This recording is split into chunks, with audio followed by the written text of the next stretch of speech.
Hi guys, today in this video I will discuss with all of you one of the most important topics for all the students, those who are studying in schools, colleges or universities. And by now you have already known the topic. The topic is how to become a topper. So guys, this video is for those students who want to excel in their academic career. So guys, there are actually certain methods or techniques or tips, whatever you call it. If you follow that, then definitely you are going to become the topper, or you are going to get that top position in your class or in your exam. So here we go. By the way, before that, let me ask you two questions. The first question is that, do you really want to become a topper? And the second question is that, are you ready to pay the price for it? I mean, the hard work, the dedication, the sacrifices, all that things are required from you. Are you ready to do all of them? If yes, then do watch this video. And if no, then please stop watching this video right now. So, I believe that the first question is very important. Why? Because if you do not have that answer, that is the most important requisite in order to become a topper.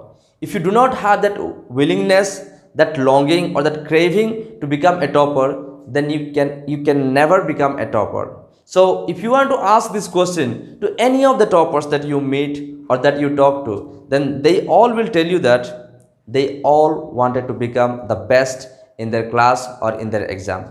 They all wanted to become the topper, which is why they became the toppers.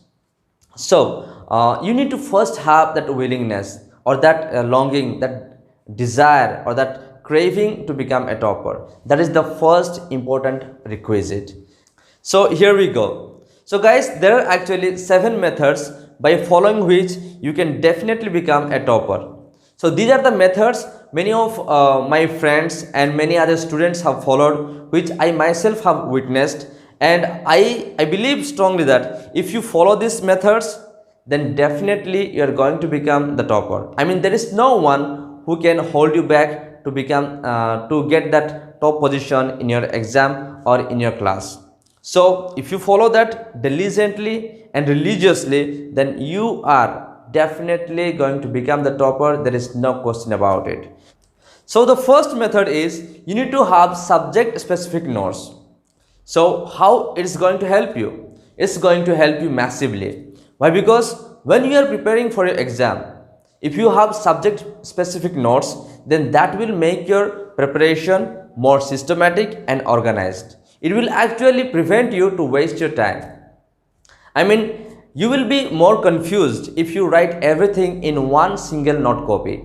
If you have specific note copy for all different topics, then it will be very handy for you. When the exam time is arriving, you can open that and you can revise it. But because this will give you more clarity and it will save your time. So that is the main reason why you should make subject specific notes. And the second related thing to it is that you should make notes. Why and how you can make notes? You should make notes because notes will help you to revise and it will give you more clarity. And how you can make notes? When you ask so many WH questions to that particular chapter or passage that you are reading, by asking what, where, how, why, all these questions, when you ask to a particular passage or a particular chapter, the answers that you get, you need to write them down, and that will actually shorten the lengthy chapter and it will give you more clarity, and it will help you when the exam time is arriving. You can very well revise everything and have a glance over all the topics that you have written in that particular note. So this is the main reason why I believe that you need to all make subject specific notes, and note making is very, very important. So the second most important thing is that you need to pay attention to your teacher. So guys, when you are attending the class, you need to pay heed to what your teacher is telling. Whatever he or she is teaching you, you need to listen it with rapt attention. Your teacher will be actually reading a lot of materials, a lot of stuff, and he or she will be coming to the class with a good preparation. They will try their best to synthesize everything and explain you in a more simplified manner. The most complicated thing can be well understood if you listen to them. And also your doubts will be cleared, and the most difficult concepts or theories will be simplified by your teacher by their examples, the anecdotes or the stories, the descriptions, the analysis, or many demonstrations that they make. By all these things they will actually ease your process. So if you listen to your teacher very carefully and with full attention, then I believe that 75 of your work will be done right there and then. So that is why I give more emphasis to paying attention to the teacher when you are attending the class. So the third most important thing that you have to do is revision. Yes guys, I mean it's not only for your academic purpose, but in any areas or in any field you have to do certain things repeatedly. It's only then you can become efficient or things will look easier and natural for you. Otherwise everything will look difficult for you. So when you revise, it will actually help you to remember things very quickly, and you can retain those things for a longer period of time. So the next question is when you should revise and how you should revise. You should revise 3 times within a span of 24 hours. How? Soon after the class once, then before going to the bed, that is the second time, and the third time will be when you get up early in the morning. So within the span of 24 hours, you will be actually making 3 revisions, and I call it immediate revision. So instead of lateral revision or the delayed revision, if you do it immediately, then that will be more fruitful than the other ones. So without revision your preparation actually is fruitless and meaningless. However good student you are, if you do not revise, then you can never succeed and you can never become a topper. So revision is very key. So the other related thing is that you should recall more. And how you can recall? You can recall more when you go to a quiet place or when you sit down closing your eyes and recall whatever you have studied, whether it is one paragraph or two paragraphs or one page or 2 pages, whatever you can recall, that will be better for you. Why? Because those things will be retained by your memory for a very long period of time. So whatever things you missed out, what you can do is that you can later go back and open your books or your notes and you can refer to them, and that's how your revision will be a very successful revision. So let's move to the fourth method. The fourth method is practice mock questions.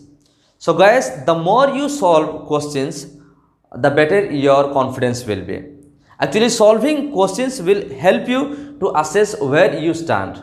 It will help you to know how much you have grasped the subject matter, whether you have properly understood it or not, whether you have assimilated the subject or not. All these things will be clear for you when you practice mock questions.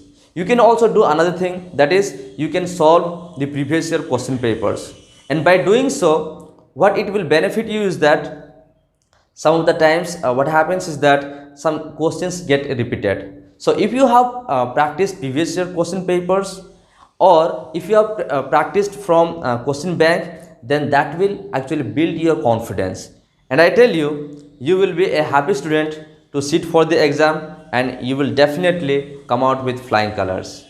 So the fifth method is read extensively and regularly. So guys, the more you read, the better your knowledge will be and the more informed you will be. So if you have more information, what will happen is that you will be actually remain 2 steps ahead of all your other friends or all other students. That will actually give you more confidence, and it will also help you to make better answers, to write better answers, because when you read a lot of things, you will have more facts, more informations, more details about the subject matter than any other students. So read extensively. The other thing is that you have to read regularly. I mean, you cannot become a topper by reading once in a week or twice in a week, or let's say twice in a month. No, you can never become a topper. You can become a topper only when you read regularly. Even if it is for 3 to 4 hours, be it so, but you have got to read it at least 3 to 4 hours every day. And there is a famous saying, how can you eat an elephant? You can eat an elephant by eating it little by little.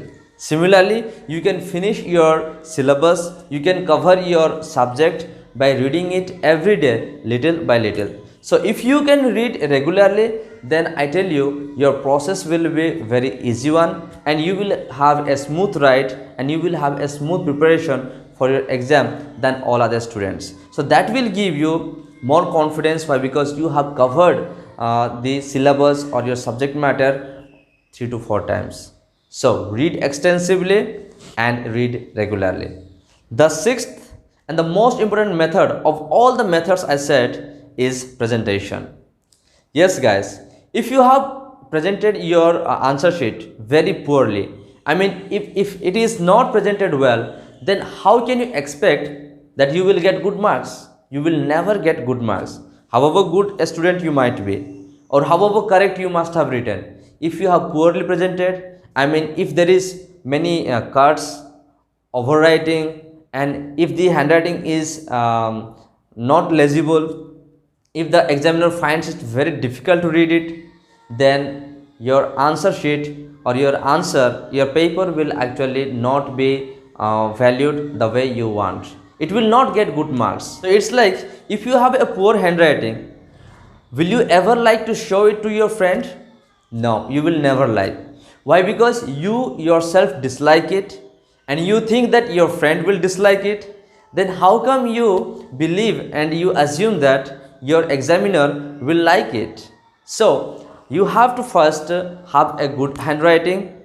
You need to make sure, you need to work on that, and it is only then you can expect that your paper will get good marks. Because I have not seen a student who is a topper without a good handwriting. I mean every one of them had very good handwriting. So what you have to do is that you have to write it very neatly, no cut or no overwriting. And the third thing is that you need to keep that space and proper alignment. And if it is essay type answer, then break it down into many paragraphs. And if it is needed, then you have to make some diagrams, some pictures if required. If not, then those things are unnecessary. So if you have written very neatly, then the examiner will have that patience and will be pleased to evaluate your paper. Otherwise, your paper will not be evaluated the way you like. I mean, you will not get good marks. So try to present your paper in the best possible way. The seventh and the last method is making your first impression the best impression. So what it means? It means that you have to give the best and correct answer for the first two questions. If you have written the first two answers to the best of your ability, I mean if they are absolutely correct, then all other things will be looked in the similar fashion. I mean if your first two answers are very poorly written and it is incorrect, then do you think that the examiner will have that time and patience to go through the other answers? No.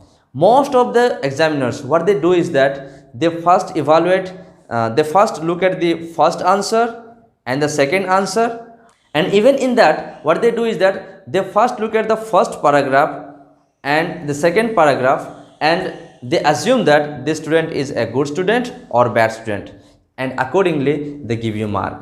And I tell you, most of the examiners do not have enough time, because they have heap of answer sheets and they have to evaluate within a limited period of time. So they do not have that patience to go through every details of whatever you have written. So if your first two answers are good, then I believe that they will give and they will assume that you are a good student, and they will give you good marks. So that is how you will perform better than all other students. So guys, that is it for today, and I believe that if you rigorously follow all the methods that I told you right now, then I strongly believe and I give you more assurance that you will become the topper that you want to become. And there is no one who can stop you to become the topper. So if you liked my video, then give a thumbs up and share this video among all your friends, and do not forget to click and subscribe my channel so that you get new notifications for all my upcoming videos. All the very best.